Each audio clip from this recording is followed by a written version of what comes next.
speaking of that, Warped Tour's back. Warped Tour's back. So if you guys can't make it to the closest date, which is in the East Coast, which is DC, come to Gramercy, because that band replicates it like no other. Like the best Warped Tour tribute band I've heard. Like Anthony's been here. If you guys seen that episode, I'll show the thumbnail now. Yeah, link it. Yeah, link it up, baby. Watch it. And he replicates. We were just talking about before when we started the podcast. He replicates the band so well, from the movement, from the vocals and stuff. So. Yeah, any cover song they do, it's like you can do the Used, All American Rejects, New Found Glory, Take It Back. So like anything, like he's spot on. Dude. Like you close your eyes, like it's the actual. Exactly. Thing. Yeah, they're that good. Yeah. So definitely, and the tickets are not going to be over $500 or $400. Affordable. They're really affordable. The price, get a city day out of it. It's going to be November 30th, so I think the tree will be up by then in Rockefeller Center. So make a date night out of it. Yeah, make a date night. Yeah, go see the tree. Go rock get out dinner, with your boys. Yeah, and then go rock out with us, and then make a night out of it. Tickets are very reasonable, so those tickets are available at livenation.com. So definitely buy tickets to that, and I'm excited for it.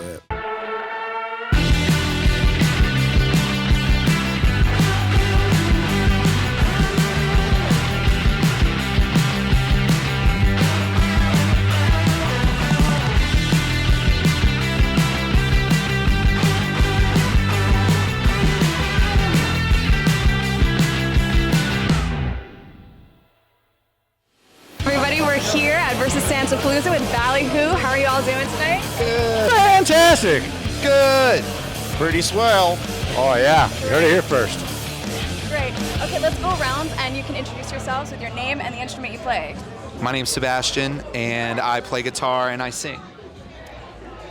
My name's Scott, and I play keys.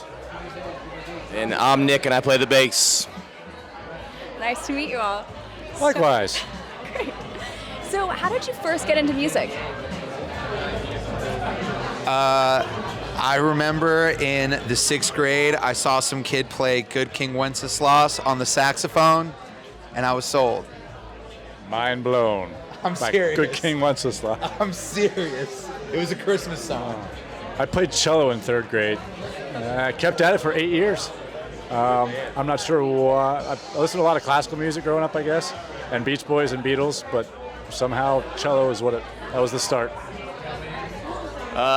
When I was younger, I used to skateboard, and then that kind of just borders music, and I had some friends that played guitar, and I stopped skateboarding and started playing guitar. So early teenage years, I guess, I would say. So I guess you could say you skateboarded into music. Yeah, definitely, yeah. Da-dum. Yes. So was there a specific point that you remember where you realized that you wanted to pursue music professionally? For me, it was like I gig at home, and I remember I had just a regular job, and after I played my first gig, I was like, man, I can make money doing this. And then I just kind of did like very basic math. I was like, I can make good money doing this if I do it consistently. And that's kind of when I was like, all right, I'm going to try to make it work. You know what I mean? I think just first time gigging with the band, it was kind of just something fun to do at the time, and then first time actually doing it was like, okay, this is fun. Yeah, this beats the day job that I currently have, so let's see what we can do with this. When I was 17, my band, we followed the Vans Warped Tour in a shitty van with 500 copies of our CD, and I didn't have to work for a whole month. And even though we lived off of dollar menu items and the hospitality of people that we ran into, it was like the most rewarding thing I had ever done. So we came back from that, and I was like, this is what I want to do for a living. And it's been almost 20 years since then, and I'm still here. So. Great. Still eating off the dollar menu. Chuck Stop Burritos. Yeah. All right. How did you all meet? How did you all come together? How did we all meet? Oh, well, You can answer that for the both of us. so the brothers in the band who are not joining us right now, they started the band a long time ago. I went to high school with them, so I've known them for a really long time. And then And then when I was living in Orlando, I was in a band that played with Ballyhoo all the time, and I actually used to talk to the old bass player all the time because he's such a great player. In my phone, still to this day, it's under JR Bass God, because he's such a great player. And I always used to pick his brain, and it was probably annoying, but when he decided to leave, my name got thrown into a hat, and that's how I met them all, pretty much. Yeah. I auditioned during COVID and got the gig. We met him through email. Is that They true? met me through Instagram. Yeah. Really? Yeah. Wow. I mean, I was in bands that opened up for Ballyhoo in Florida, so like I knew of them. But when I heard that they were looking for a guitar player, I auditioned, and it was during COVID. Yeah. Wow. Great. Guess there's some silver linings too with the pandemic. Yeah. So We what, lost a bunch of gigs and gained a guitar player. And a good one at that. there you go. Well, what are your biggest influences musically? Slayer, folk, Iggy Pop, and the sounds that cats make when they're in heat. For me, personally. Yeah, it's wild because we're in like a reggae rock band, but most of us don't even really listen to that kind of stuff. Like, obviously, like we all love Sublime and stuff like that, but I come from like a more like metal and rock background. So a lot of the bands I listen to are a band that I love right now. I'm wearing their shirt. It's called Bill Murray, like the actor, but it's spelled as one word. I love him, and there's a band that I've been listening to a lot recently. They're called Immortal Disfigurement. They're really badass. Super vibey. Super vibey, yeah, if you're into that kind of stuff. Really great for a reggae. Very irie. Really great for a reggae crowd. My hero, Stevie Wonder. I love him. I grew up on a lot of Prince and like 80s rock bands, and I'm from Florida, so I was like a big fan of all those like hardcore Florida bands like A Day to Remember and Mayday Parade. I was a big fan of them growing up, so just a smorgasbord of music for sure. Yeah. Are you all from Florida? Him and I are. Gotcha. Well, me too. Small world. Right? Oh, really? Yeah. Oh, really? Yeah. Crazy. Oh, really? So, songwriting. So it sounds like you guys have a lot of different influences from across a lot of different genres. How do you write songs together? What's your process like? Well, like Scott said, Howie, our singer, he's not here right now, but he's the mastermind behind everything. And the past couple of years, technology has really made things easier, so we don't even have to be in the same room. The last 2 records that we've done through sending files through Dropbox. Sebastian still lives in Florida, so like we do like writing sessions over Zoom and stuff like that. But it really depends, because sometimes Howie will send us a song and it's fully produced. It's got fake drums behind it and everything, or sometimes he'll just have like a scratch guitar track and him just singing a melody with nothing. And that's the best part about being in a band, is like bouncing ideas off of each other and like really making something together rather than playing somebody else's song. But it just really depends, because again, Howie's the mastermind. He puts it all together, and I would love to take credit for everything, but I can't. I really can't. What about your favorite themes and topics? Do you guys tend to gravitate toward one versus another when you're writing songs? Themes of what? Themes, topics, your favorites?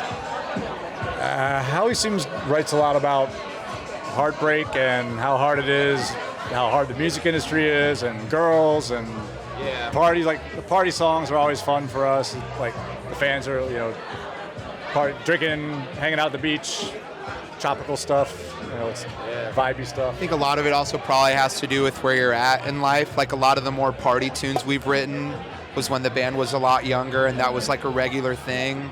Whereas like then it became like songs about like love and heartbreak because they either got married or like big relationships ended. And then more recently for us, it's been about like the plight of the music industry, just because being a band that's been around for 20-ish years, you've seen and dealt with a lot of that. So a lot of that influence comes. I think it's just based more on like where you're at in life, and that's kind of where you're writing, And I think with Howie, that's been a lot of the cases. Like most of what he writes has been like what he has been dealing with personally at the time, whether it was like in his 20s partying, or in his 30s being married with newborns, or now in his 40s like dealing again with things that come with being in a band for so long, stuff like that.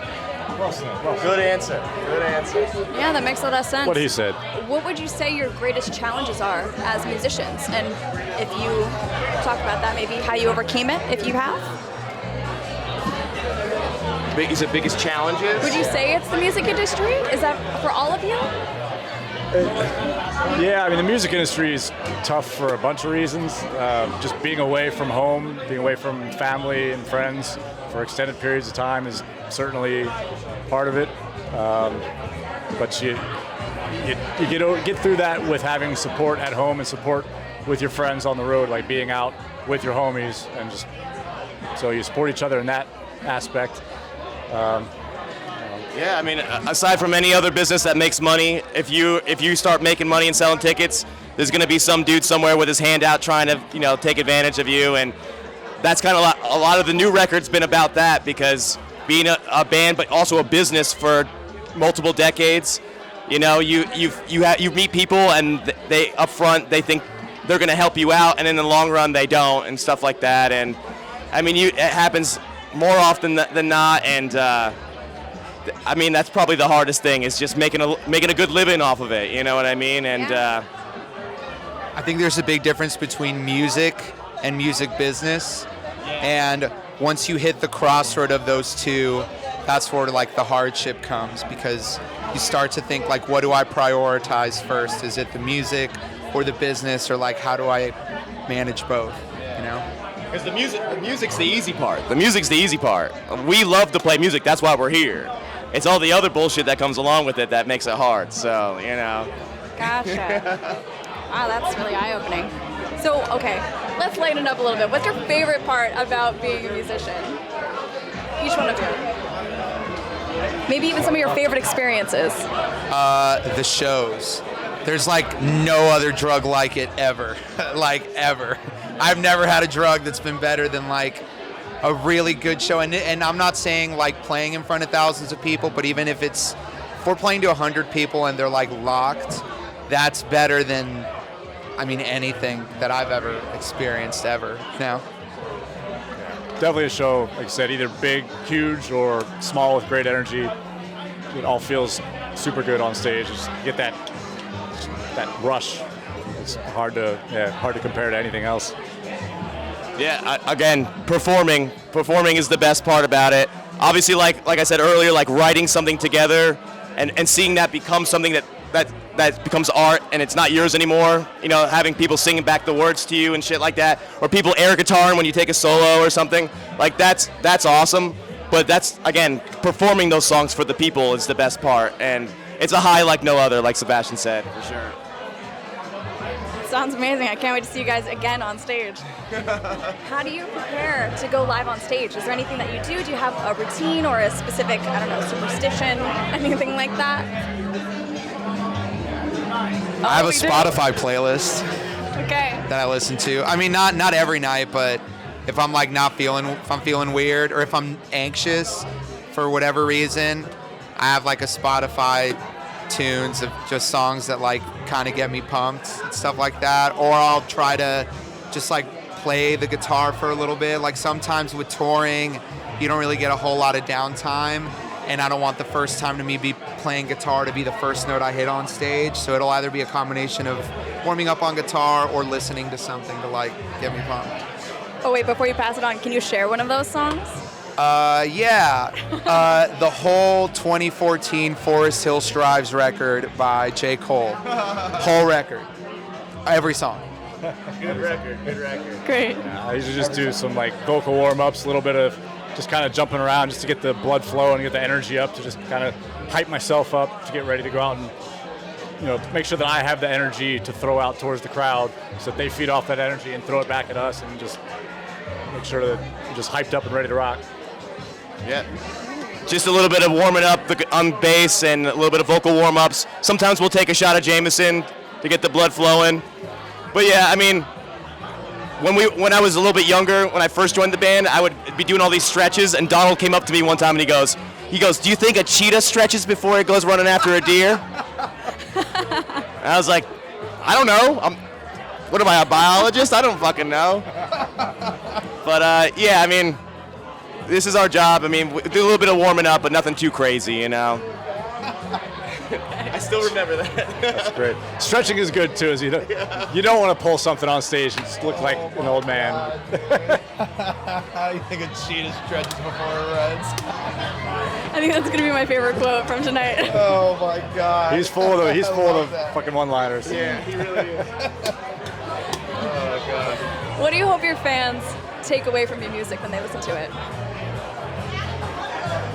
Are there any specific messages that you really want to convey or really want to connect with the audience? We always try to make it worth their time. Like, the band has been around for a while, so like a big majority of our fans have kind of grown up with us and are either bringing their kids or their kids are at daycare or whatever with a babysitter, and they're taking time out and spending money to come see us, so we always want to make it worth it.